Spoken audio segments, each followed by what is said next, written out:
Shalom saudaraku yang dikasihi oleh Tuhan Yesus Kristus. Mari kita sungguh-sungguh siapkan hati untuk masuk dalam doa syukur hari ini.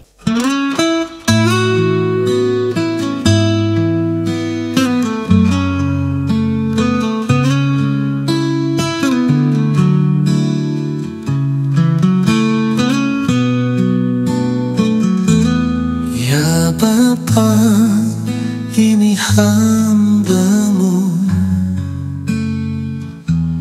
ku datang membawa hidupku.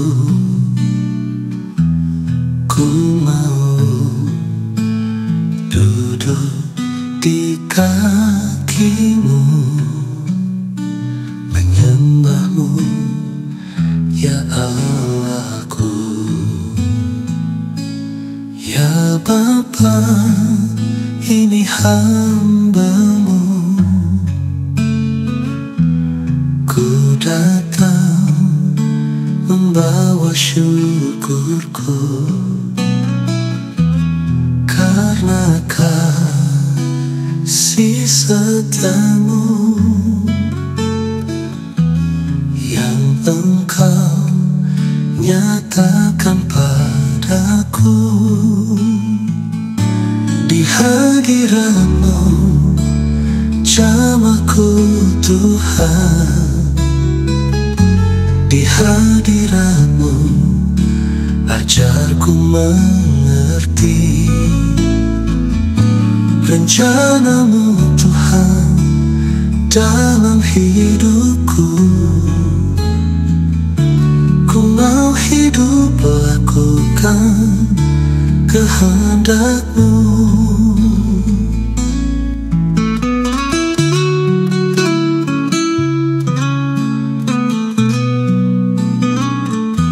Ya Bapa, ini hamba-Mu, ku datang membawa syukurku,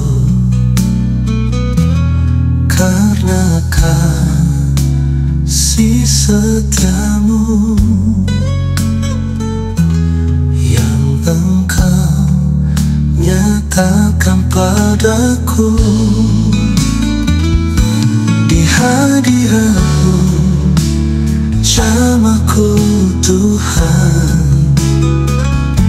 di hadirat-Mu ajarku mengerti rencana-Mu Tuhan dalam hidupku. Ku mau hidup lakukan kehendak-Mu.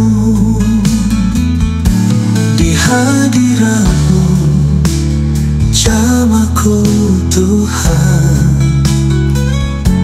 di hadirat-Mu ajarku mengerti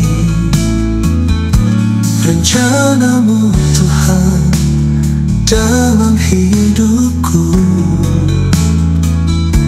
Ku mau hidup lakukan kehendak-Mu.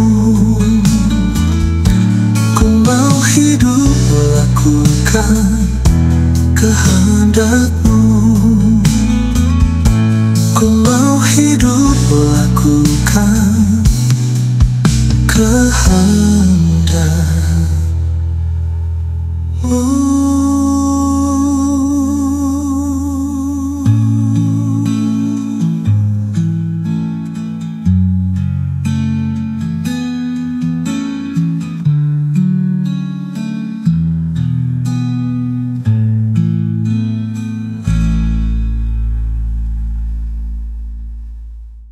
Mari kita berdoa. Allah Bapa yang Maha Kudus, kami ada di hadapan Bapa.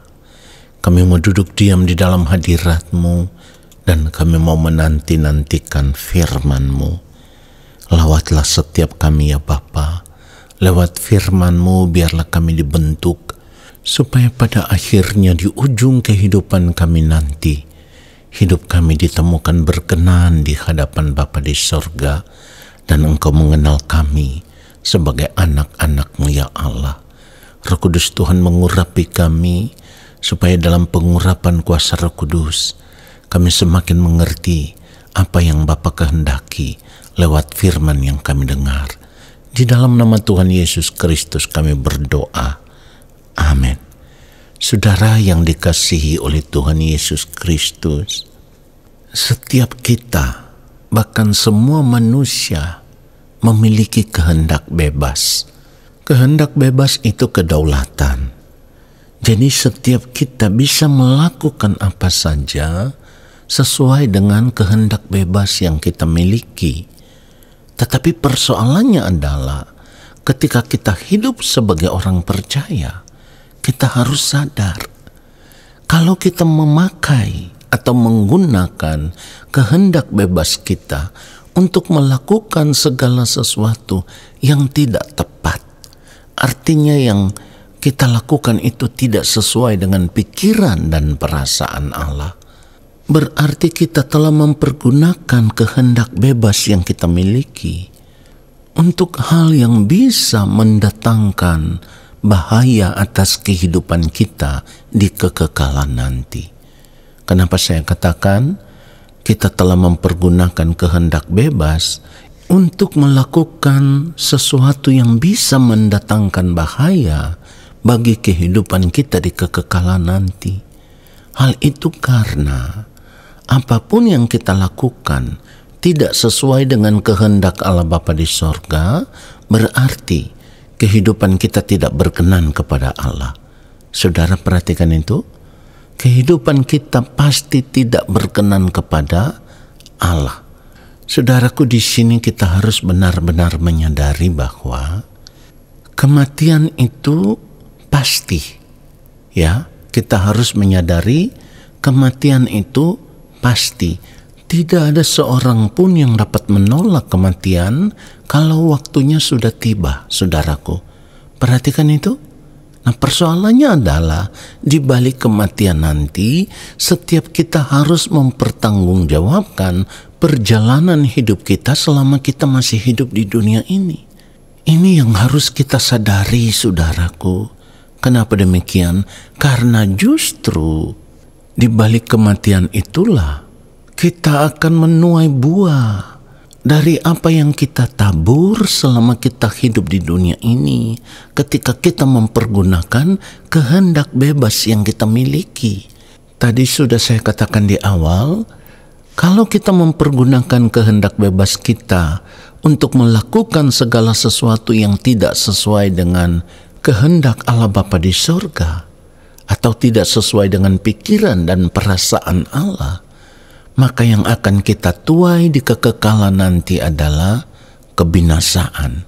Ini yang seharusnya membuat kita gentar di hadapan Tuhan, saudaraku.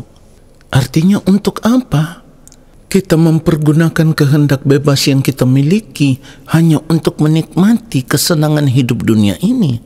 Tetapi nanti ketika kita berada di hadapan Tuhan, di pengadilan Tuhan, di kekekalan nanti, Tuhan akan berterus terang dan berkata, "Aku tidak pernah mengenal kamu, enyahlah daripadaku, kamu sekalian pembuat kejahatan." Ini yang ditulis di dalam Matius 7 ayat 23. Kita akan membaca firman Tuhan ini secara lengkap.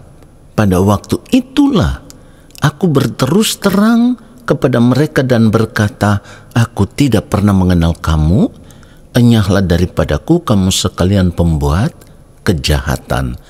Di sini kita harus menyadari, ketika kita melakukan segala sesuatu menuruti kehendak bebas yang kita miliki, itu pasti ada dampaknya.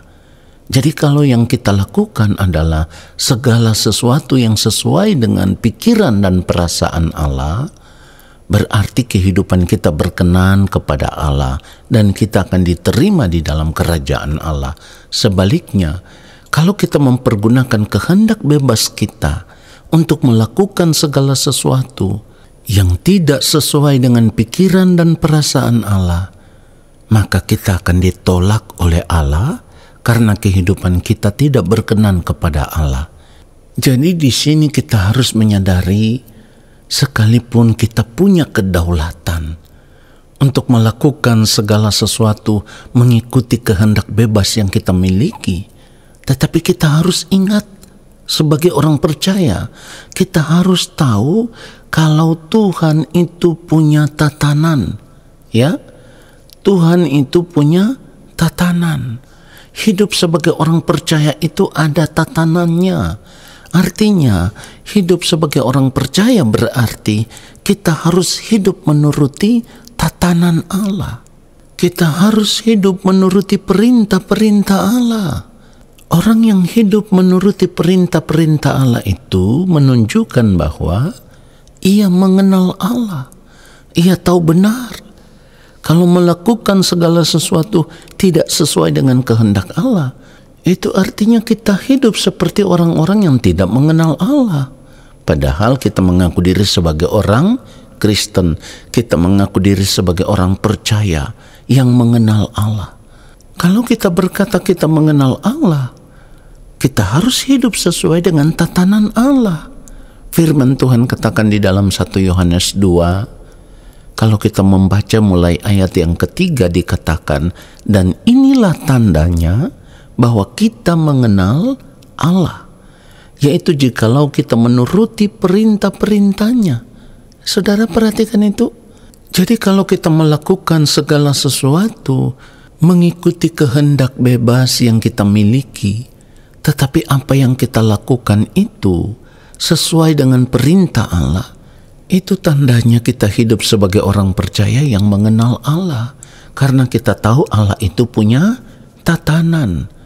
Di dalam ayat yang keempat dikatakan, barang siapa berkata, aku mengenal dia, tetapi ia tidak menuruti perintahnya, ia adalah seorang pendusta dan di dalamnya tidak ada kebenaran. Saudara perhatikan itu. Jadi di sini kita harus sadar, kehendak bebas itu adalah kedaulatan yang kita miliki, tetapi kita harus mempergunakan itu untuk melakukan segala sesuatu sesuai dengan kehendak Allah, sesuai dengan perintah-perintah Allah. Karena kita tahu, kalau kita mengaku diri sebagai orang percaya, berarti kita tidak punya pilihan yang lain. Pilihan kita hanya satu, hidup di dalam penurutan akan kehendak Allah. Hidup di dalam tatanan Allah. Supaya pada akhirnya di kekekalan nanti kehidupan kita ditemukan berkenan di hadapan Allah.